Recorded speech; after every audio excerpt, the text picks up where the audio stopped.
Hey everybody, this is Blake at Clarity Audio.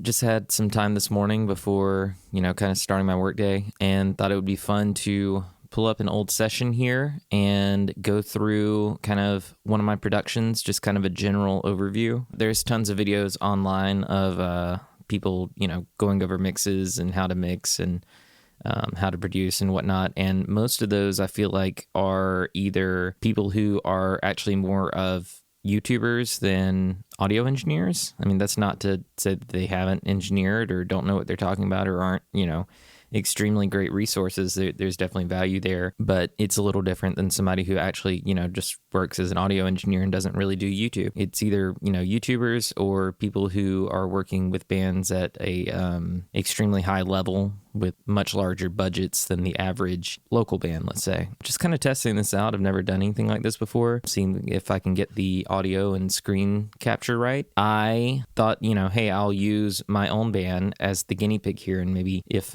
people like it, maybe I'll do some other bands that I have produced. So this is my band with Clarity. This is a song that came out in January 2020 called Burning Me Out. So it's a little old, but not that old. It was mixed kind of towards the end of 2019. To give some background on this song, it originally started out as a song called Hush, which went through quite a few iterations before ending on this version. This being my own band and not something that I really profit from, I guess, it kind of had to be sandwiched in between other projects and kind of done not like a normal EP would have been done, and was done pretty rushed. So I wouldn't say that everything in this production is necessarily how I would approach every production. The song is kind of like a rock, it kind of skirts the hard rock and like emo lines.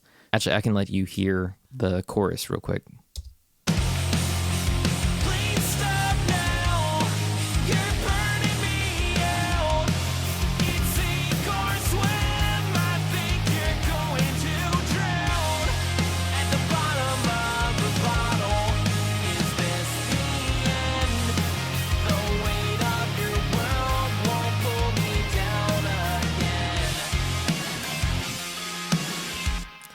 Yeah, so that is kind of the song, so you can hear kind of what we're talking about. You can definitely find the song on Spotify or anywhere else. It's with Clarity, Burning Me Out. And yeah, so this song was kind of a unique production in that the drums were tracked like a year and a half before everything else was. We were originally going to go back and retrack them, but just because of the time, we ended up just using the drums that we had tracked previously.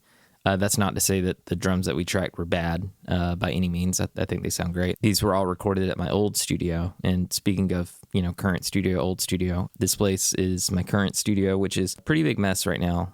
We shot a music video recently, and all the gear that we took for the video, we just kind of threw over here. Apologize for the mess. I need to do some cleaning. To kind of go through the tracking, what was used. So for the drums, we used a PDP maple kit. I'm not sure the exact model on it. It's nothing fancy, with a 5.5 by 14, I think, Ludwig Blackmagic snare, and then K-Custom dark cymbals. For the snare mic, I believe it was just a Beta 57 on the top, and then for the overheads, it would have been AKG 214s. I'm really not sure on the rooms. I've got a left and a right room, but I'm not sure what I was using. Sorry. This was, like I say, this was probably tracked like spring 2018. So my memory is failing me there. Guitars were a Gibson Les Paul traditional into a Kemper. What we did was I used so it's same amp, same guitar, but we flip-flopped the drive pedal for the left and right. So there's a Tube Screamer on one side and a Fulltone OCD on the other side to give a little bit of separation between left and right. Bass would have been a Squire Vintage Modified, which sounds phenomenal for the money, and that would have been also into the Kemper. And then vocals would have been a 251 clone into a Neve 1073 clone into a 1176 clone. Also note that I think I mentioned this before, but I'm not going to go crazy deep into like, here's how I EQ'd things. It's really just going to be kind of an overview of the song and what this particular production looks like. We can start with the drums here and hear All Does It Once.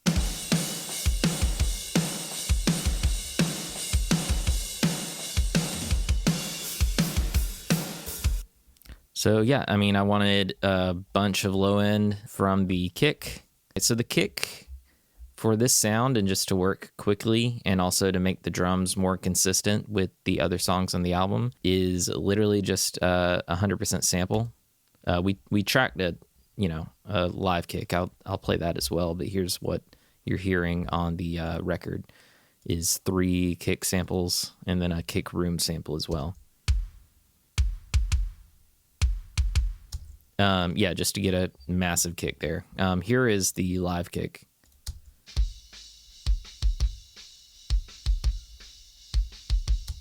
Then for the snare, again, with these being tracked kind of at different points, I took the snare track, the original one, and ran it through my analog chain to kind of dial in some EQ and compression and saturation. Then I blended those two together, and that's the live snare track.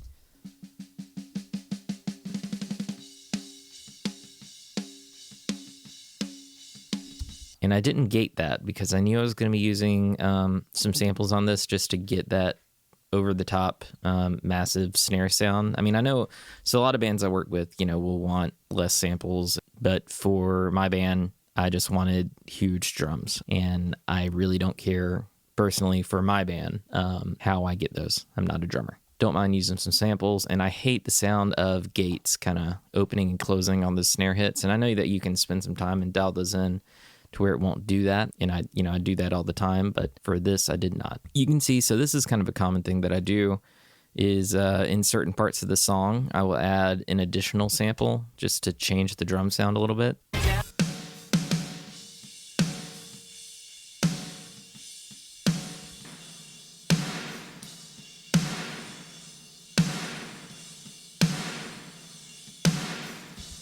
So you can see I added this in for this section right here, that kind of shotgunny sound. So this is the natural toms. I've got a phase trick in here to allow me to use more of the natural tom.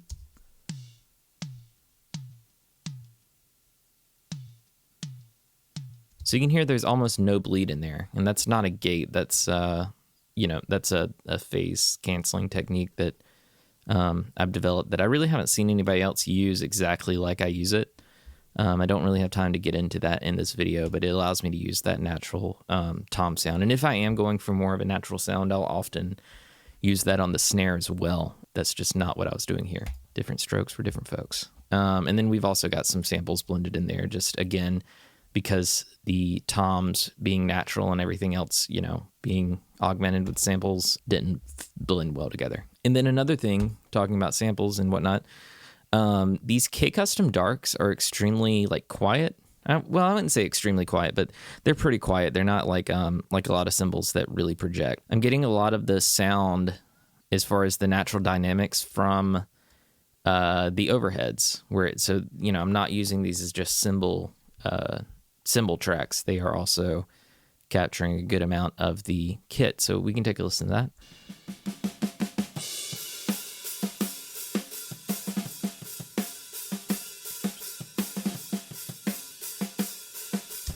So you can hear that snare is pretty much just as loud as the cymbals. And so, we're getting those natural dynamics, and it's not just, it's not just sample in there. The rooms, again, I really don't know what I used for these. Those are being filtered to be kind of dark. Something that was cool at my old studio, it's the only thing that I really miss about the old spot, was there was a really big stairwell coming into where we recorded drums, and it was probably a 15 or 20 foot floor to ceiling in there, and mostly hard surfaces. So we would stick a mic in there and close the door and get some just really bombastic natural reverb sounds. And the door being closed would kind of cut out the cymbals a little bit. And yeah, so this was really cool. It didn't get used in this production, but got used, plenty in other productions.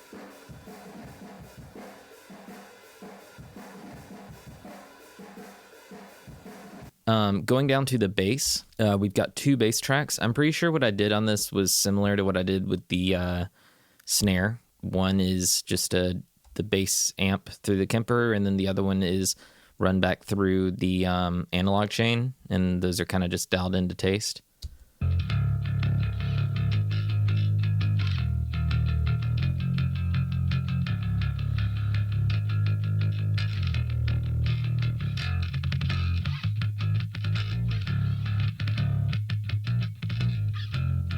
Yeah, so our bass player Mitch, really killed the performance on this. It's nice and consistent. This is kind of a cleaner bass tone than I would have thought that I would have used on this, than what I guess I would have gravitated towards today. But, that's what I did. And you can see I'm doing a lot of work on the bass to get that tone. There's probably some steps in there that aren't really needed. But we can hear those with the drums real quick. They should be, super tight. I kind of really tightened the bass to the... Well, I don't. I have an assistant that does this for me, and he kills it. But I like the bass really tight to the drums, and then I let the guitars be a little more loose and natural to give a band feel. I mean, unless we're doing something where the guitars also need to be like, machine gun tight. So here is the bass and the drums.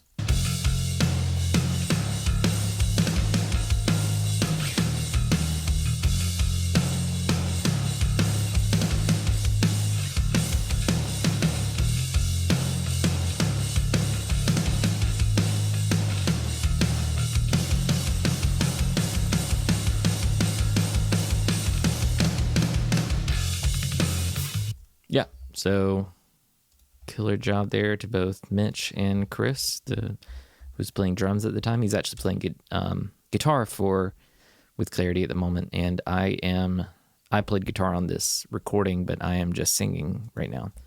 Here's the guitars. Like I say, I've got an OCD on one side and a Tube Screamer on the other.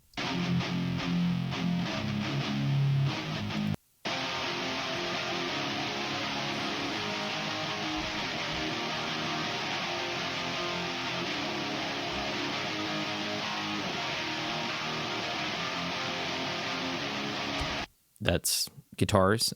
I've got these other tracks here for, it looks like I'm probably just, I'm controlling some of this. On the palm mute sections, just because the low end kind of builds up there. I'm really trying to get the low end, make room for the bass down there. I've filtered them a decent amount to get the bass and kick to live below it. There are only two electric guitars on this song, like main rhythm guitars on this song, until there's like 15 guitar tracks in total, just to clarify. Towards here at the end, we want this section to just sound like really chaotic and bigger. I'll play this ending section because I'm probably going to reference this quite a bit about wanting this end to really sound big and chaotic. So.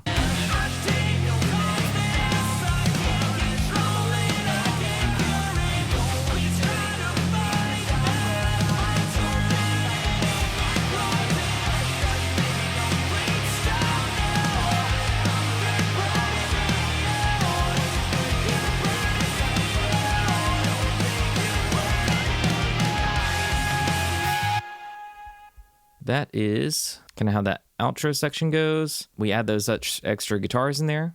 And then here we've got some leads that kind of fill out different sections of the song, kind of fill out that upper end.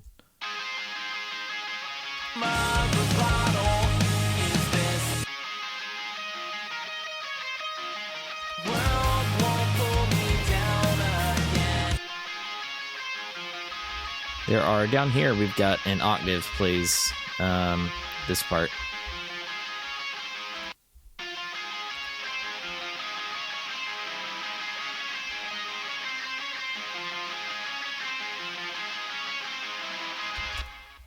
So live, that would be done with like a octave pedal, but here we just tracked them separate. Moving on, what we have, I think these are going to be clean guitars. I think these guitars were probably tracked on a Telecaster.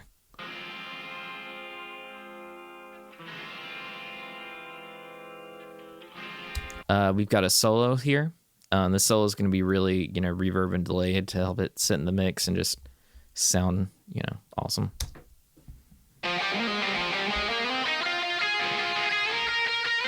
And when it fades right here, this is when the vocal comes in.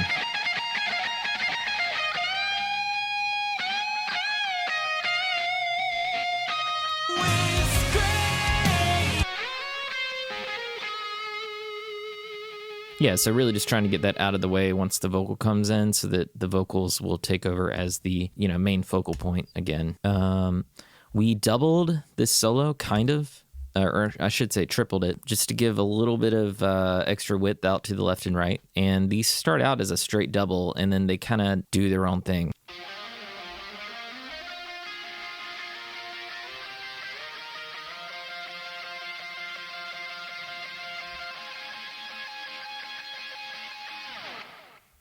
Essentially just adding noise to that end section.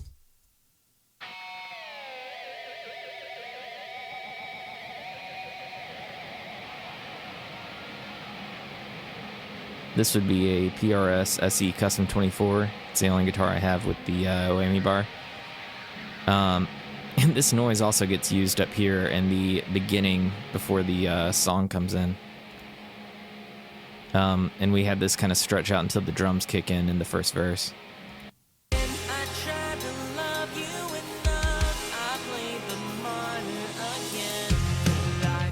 Yeah, just add some extra chaos there in the beginning as well until the drums can kind of take over. So strings play a pretty big role in this this song. So here's kind of, you know, the first verse.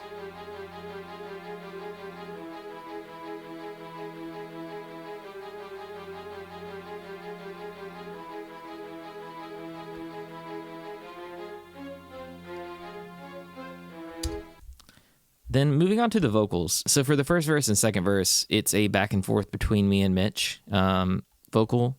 And then the pre-chorus is just Mitch.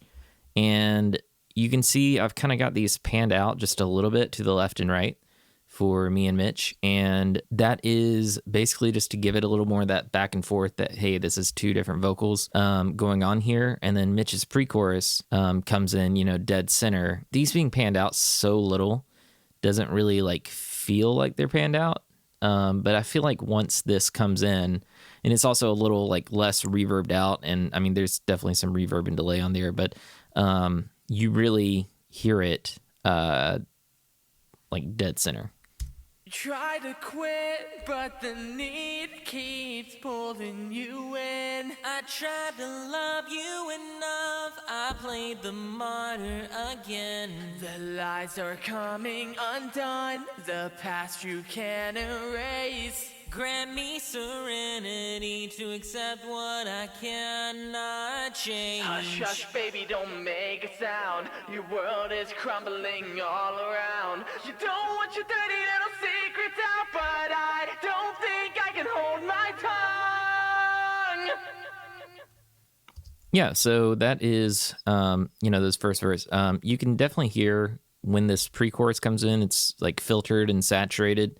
Again, it just helps it sound, you know, very upfront. The reason that I had these verse tracks split up between first and second verse is if you listen to the music, mainly the guitars on the first verse, it's mostly strings and just those clean electrics doing a rake. Whereas the second verse is like these heavier guitars.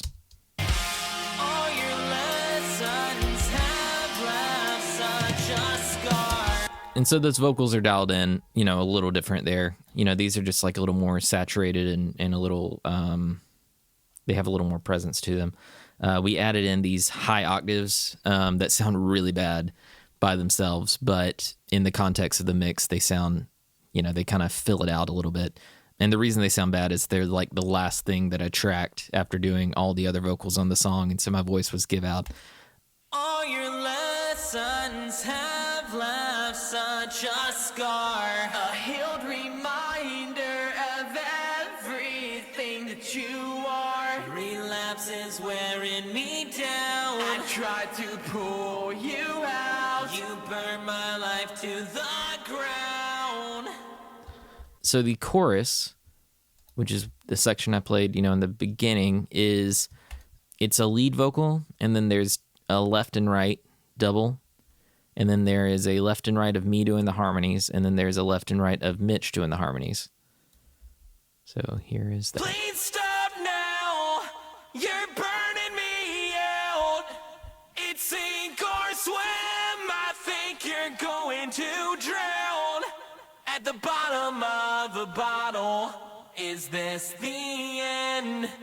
The weight of your world won't pull me down again.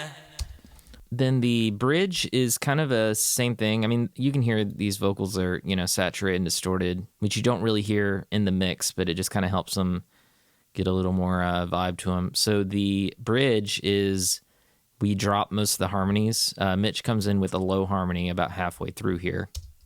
Now all I do is scream out your name and wish that things had stayed the same. Never thought I'd ever end up feeling like this. I'll taste the wine on your lips with one last kiss.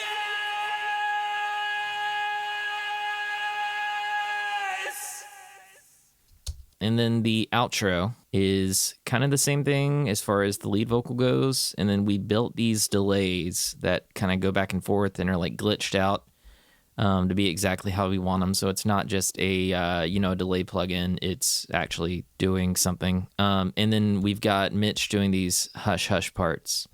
So I'm going to start out with the Mitch hush hush stuff in there, and then I'm going to turn them off. These sound cool in the mix, but they're a lot more subtle than what you would hear these being in solo. So here we go. Down again. Didn't cause this, I can't control it, I can't cure it. Please try to fight that monster hiding in your closet. Please stop now. You're burning me out. You're burning me out. You're burning me